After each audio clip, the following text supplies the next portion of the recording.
Morning, students. In our previous class, we were discussing about the plant tissue. So we have started with the meristematic tissue. I explained to you, it is in two forms, apical and cambium. Now next type we are going to start with the permanent tissues. Now permanent tissues, they are made up of non-dividing cells, that is the cells which have lost the ability to divide. So they take a permanent shape and perform a permanent function. Now again they are divided into three types according to their functions. First is protective, supporting and conducting. Protective tissues, mainly the features are the cell with the thick walls and locations. Please underline these locations, they are important. They are found in the surface of root, stem and leaves. For example, like epidermis of leaf, cork cells in the bark. Second is supporting, which gives support to the various parts of the plant. Again, there are three types: parenchyma, collenchyma and sclerenchyma. Parenchyma main features are thin-walled, single large vacuole, and they are found in the soft parts of plant.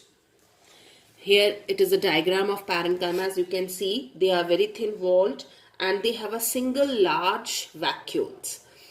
And present in the soft parts.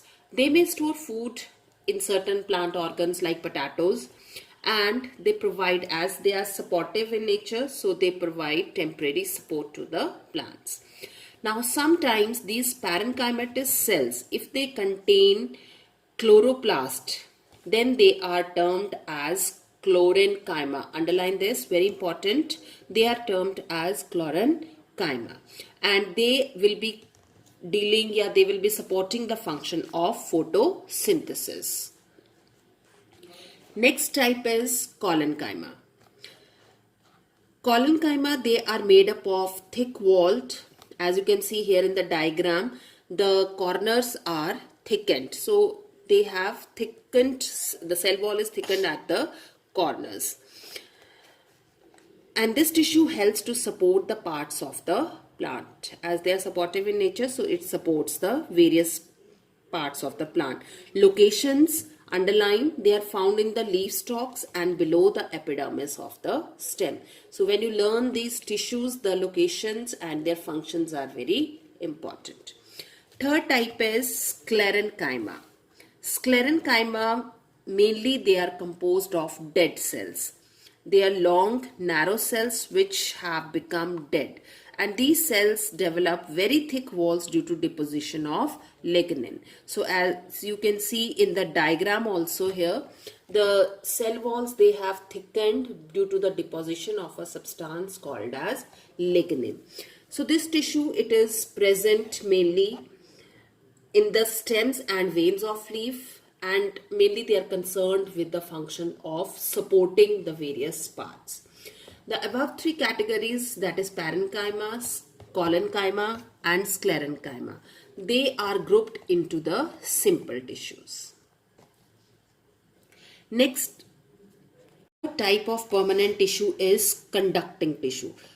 This type of tissue, it is also called as vascular tissue because it mainly provides passage for water and dissolved materials to move up and down in the plant.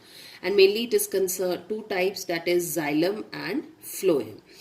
Now xylem cells are elongated. Main features you can underline: elongated, thick walled and somewhat in a form of a tubular passages, like tube-like structures.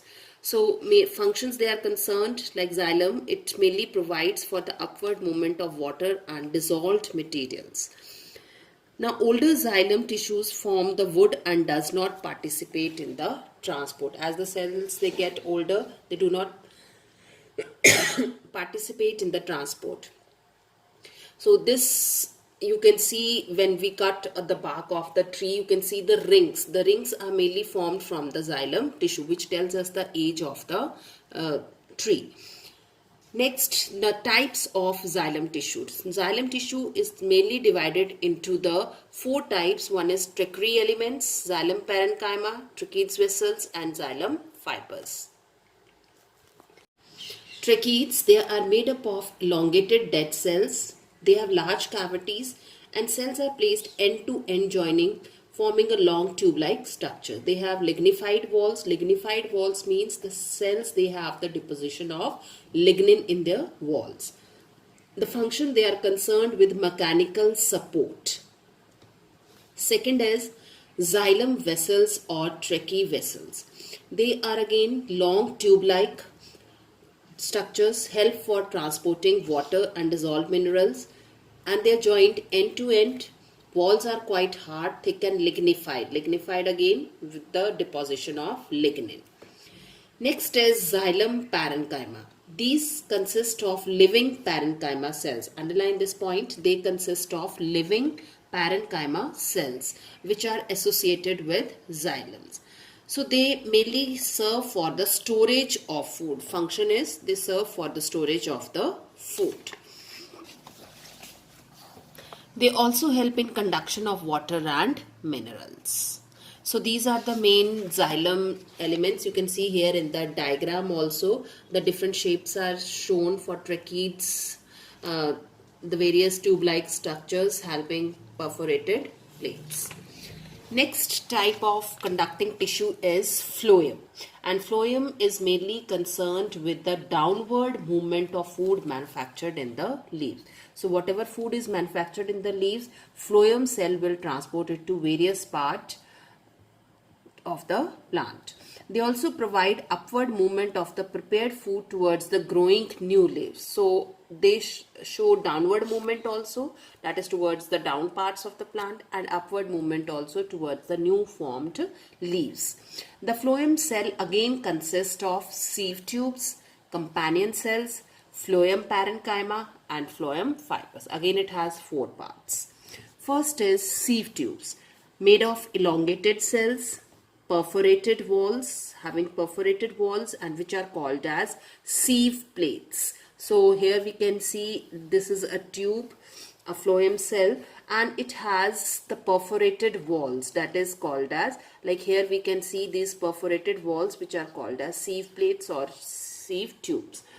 They help in function, underline, they help in transport of food from leaves to the storage organ and other parts of plant. So this is the main function of the sieve tubes.